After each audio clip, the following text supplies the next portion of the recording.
어제부터 하루 종일 포털을 뒤덮은 안타까운 검색어가 있습니다. 5인조 걸그룹이죠. 레이디스 코드의 교통사고 소식인데요. 어제 새벽 스케줄을 마치고 대구에서 서울로 올라오던 중에 빗길에 미끄러진 차량이 갓길 방호벽을 들이받았습니다. 이 사고로 멤버 1명이 즉사하고 현재 2명이 중상을 입었는데요. 연예계에서 반복되는 이 교통사고들 우려 섞인 목소리가 나오고 있습니다. 가수 이루 씨는요, SNS에다가 스케줄보다 더 중요한 건 회사를 이끌어가는 이의 안전이다라며 일침을 가하기도 했는데요. 하지만 내부에서는 위협을 무릅쓰고라도 무리하게 달릴 수밖에 없는 현실도 있다. 이런 얘기도 나오네요. 자, 왜 이렇게 달려야 하는 걸까요? 국내 연예기획사 대표 한 분을 익명으로 연결해 보겠습니다. 대표님 나와 계십니까? 네, 안녕하세요. 가요계에 몸담으신 지는 얼마나 되셨어요? 18년째 됐습니다. 18년. 그럼 지금도 기획사를 운영하고 계시는 거고요. 네네. 우리가 흔히 말하는 소위 아이돌 뭐 이런 가수들도 있습니까? 네. 예. 이번 안타까운 사고 보면서 남의 얘기 같지가 않으셨을 텐데 가요계 전반 네. 분위기가 침통하죠? 네, 그렇습니다. 지금 좀 우울하고 예. 좀 많이 가라앉아 있네요. 그렇죠. 새벽 1시가 넘어서 고속도로로 상경하는 길에 비가 왔고 가드레일을 들이받았다. 일단 알려진 건 여기까지인데 사고 원인에 대해서는 더 조사를 해봐야겠습니다만 이것만 가지고도 가요계에선 지금 여러 가지 이야기들이 쏟아져 나온다고요. 네. 어떤 얘기입니까? 일단은 지금 봄하고 가을하고가 이제 축제 행사가 많이 몰려있는 시즌이에요. 아하. 예, 그러다 보니까 이 시즌에 반짝해갖고 또 스케줄을 치고 프로모션을 해야 되는 게 가수들하고 이제 기획사의 입장이고요. 예. 네, 그러다 보니까 이제 피로도도 누적이 좀 되는 그런 부분이 있을 수 있고 시간에 쫓기는 상황이 좀 많이 발생을 합니다. 말하자면 터질 게 터졌다. 지금 이런 분위기가 이제 지금 이런 이야기들이 쏟아져 나오는 거군요. 네. 언제 어느 곳에서 누군가는 분명히 또 당할 수 있는 그런 상황이라고 생각은 계속들 많이들 하고 있고요. 항상.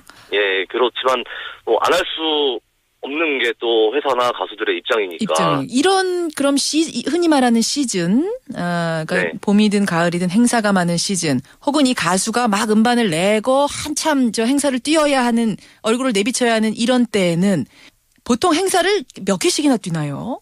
적게는 한두 개 정도부터 해서 예. 잘 나가는 팀일 경우에는 많게 하루에 한 서너 개도 같이 소화를 하는 경우가 있고요. 하루에 서너 개? 예. 아니 이동하기 좋도록 그게 한 지역에 몰려있으면 문제가 없겠지만 그게 가수 좋으라고 그렇게 몰려있진 않을 거 아니에요. 그렇죠. 그래서 회사 측에서는 스케줄을 잡을 때 시간하고 동선을 같이 고려를 해서 같이 봅니다.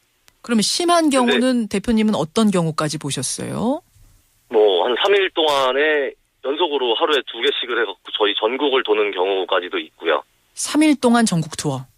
예. 그러면은. 그럴 경우에는 예. 진짜로 시간에 쫓겨갖고 운전을 하는 게 거의 가장 큰 주된 업무가 되는 거죠. 많은 경우 하루에 3-4개 뛰어야 하는 스케줄을 정상적인 시속으로 운전하면서 소화하기는 어렵단 말씀이시군요. 그렇죠. 아무래도 그러다 보니까 과속도 하게 되고 신호 위반이라든지 차선 위반 같은 경우에도 분명히 하게 되고요. 바쁠 때는 그럼 보통 시속 얼마 정도까지 밟습니까? 일반적으로 한 120, 150은 기본 밟는다고 보셔야죠. 150이 기본이에요? 그렇죠. 120, 150 사이 정도. 120에서 150 사이. 그럼 정말 바쁠 때는 그거보다 더 낼 수도 있다는 얘기인가요? 그렇죠. 사람에 따라 갖고. 와. 그래도 비가 온다든지 이렇게 날씨가 안 좋고 이러면은 하루 좀 거기서 묵고 가거나 아니면 좀 속도를 줄이거나 이렇게 해야 되는 건 아닙니까? 그런 부분에서 현지에서 묶을 수 있는 그런 여건이라는 부분이 분명히 안 되는 경우가 많고요. 왜? 다음날 스케줄이라는 게 분명히 또 있으니까. 다음날 스케줄이 또 있으니까. 예. 그러다 보니까 지금 같은 경우에도 그날 1시 반 정도면은 웬만한 행사 스케줄이나 이런 게 다 끝나고서 아마 복귀를 하다가 사고가 난 걸로 보여져요. 대구에서 행사를 뛰고 새벽 1시 반에 이제 서울로 오는 고속도로였다고 해요. 네. 다음날 분명히 스케줄이 있고, 피로도 누적이 되고, 그러다 보니까 빨리 들어와서 좀이라도 더 쉴 수 있는 시간을 갖기 위해서. 근데 회사 입장에서는 또, 운전을 할 수 있는 사람을 계속 로테이션을 해갖고 할 수 있는 또 상황은 아니니까요. 늘 이렇게 바쁜 게 아니니까. 예. 그래서 이 시즌에는 어떻게 보면 진짜 특수한 상황으로서 그렇게 좀 바쁜 경우들이 많습니다. 몸은 피곤하고 속도는 내야 하고 본인들도 불안하겠어요, 운전하면서.